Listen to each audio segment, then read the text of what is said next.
There is a sporting event that makes over $200 million a year while doing almost everything wrong. It limits how many people can attend, refuses to raise ticket prices, barely runs ads, hides sponsor logos, and every single year deliberately leaves millions of dollars on the table. By every modern business rule, this should fail. So why doesn't it? Instead, it dominates. It has become the most profitable and the most prestigious event in golf. This is the Masters. And the reason it works isn't obvious, because Augusta National isn't trying to maximize revenue. It's playing a completely different game. They're controlling something far more powerful: perception, status, and scarcity. While everyone else is chasing attention, they restrict it. While others try to reach more people, they make access harder. And that flips everything. Because once something becomes difficult to access, it becomes valuable in a completely different way. And once you understand how they've built this system, you realize this isn't just a golf tournament.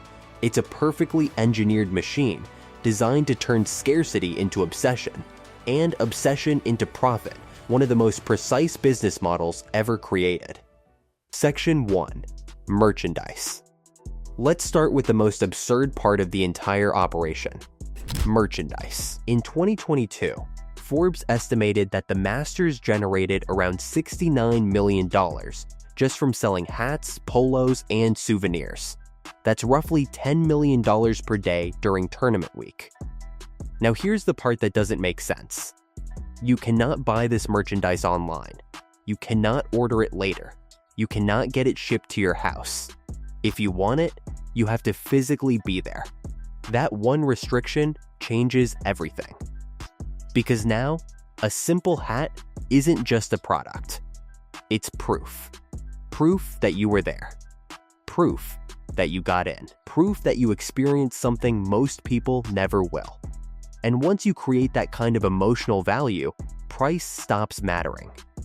There are documented cases of $50 Masters gnomes being resold for over $1,000.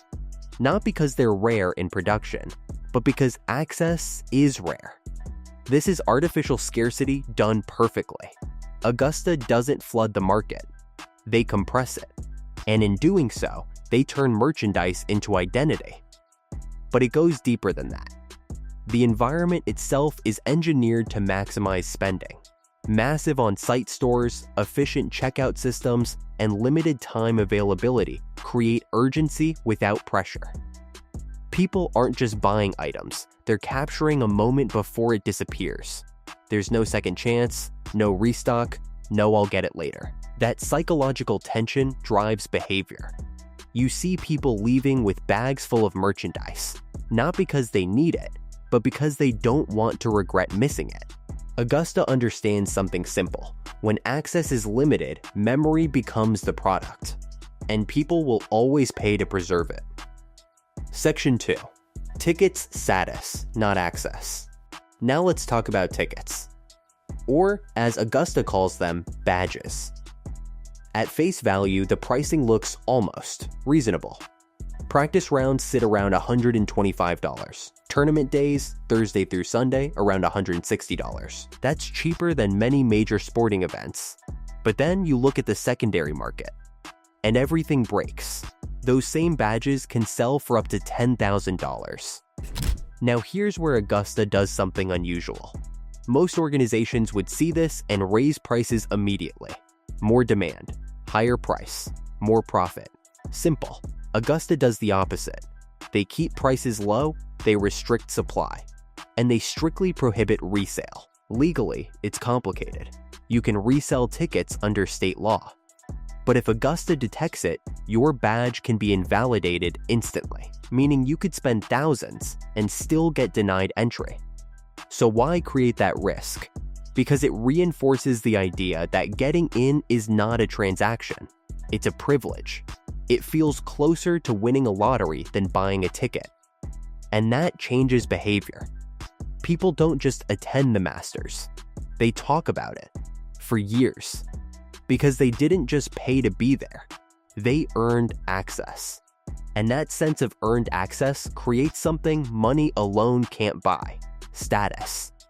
When someone says they've been to Augusta, it carries weight.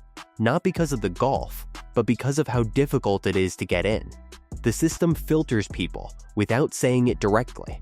It creates a hierarchy without announcing one.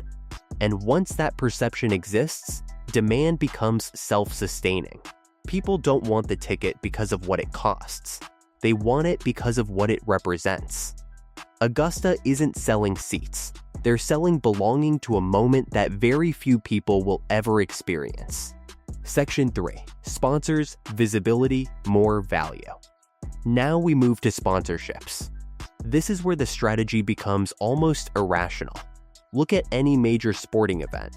Logos everywhere, jerseys, cars, stadiums, broadcasts. The Super Bowl runs nearly 30 minutes of ads per hour. Formula One cars look like moving billboards. The Masters? Almost nothing. No logos on the course. Minimal commercial breaks, just around 4 minutes of ads per hour. And yet, sponsors still pay massive amounts to be involved.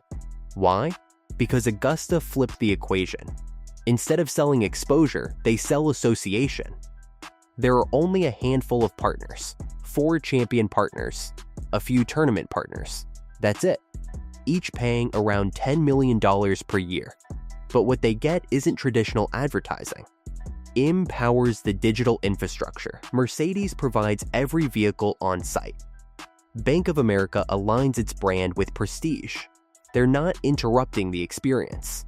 They're embedded inside it, which makes their presence feel earned, and that makes it more valuable than any billboard ever could. Section 4. Broadcasting. Broadcast rights are where things get even more unusual.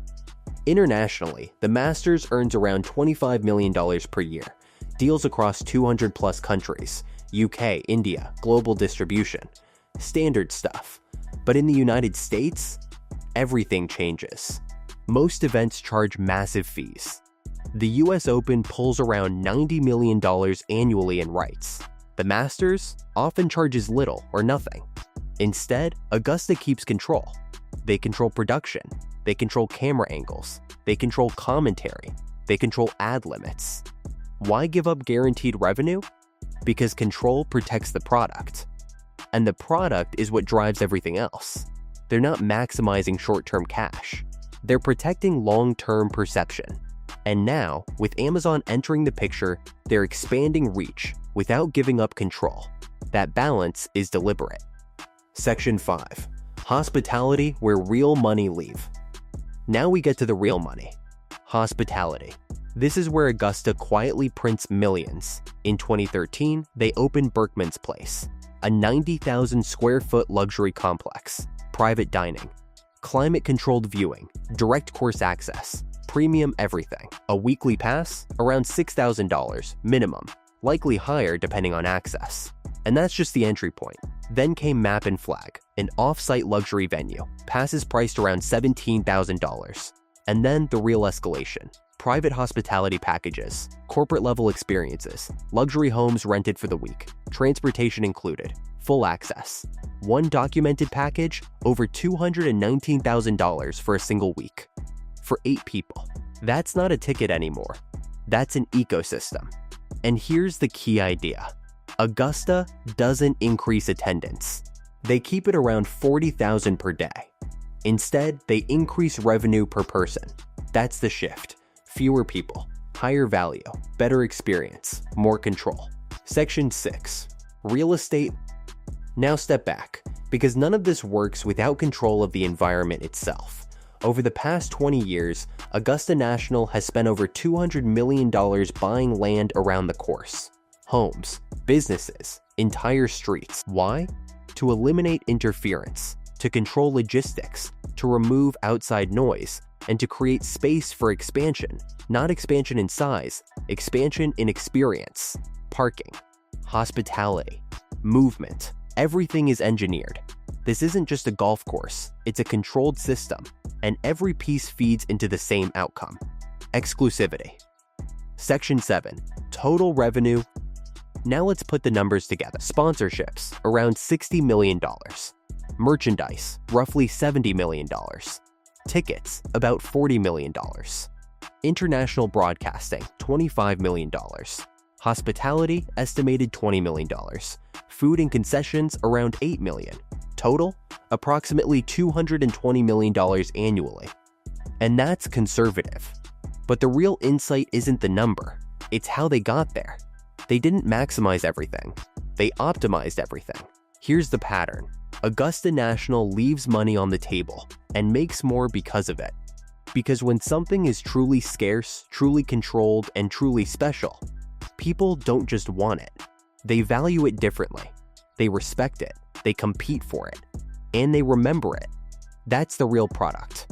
Not golf, not tickets, not merchandise, experience, status, and perception. And once you control those, revenue becomes a byproduct, not the goal. Most businesses try to scale by increasing volume. Augusta scales by increasing meaning. They don't chase attention, they filter it. They don't try to be everywhere. They make being there matter, and that difference is everything. If you understand this, you start seeing it everywhere.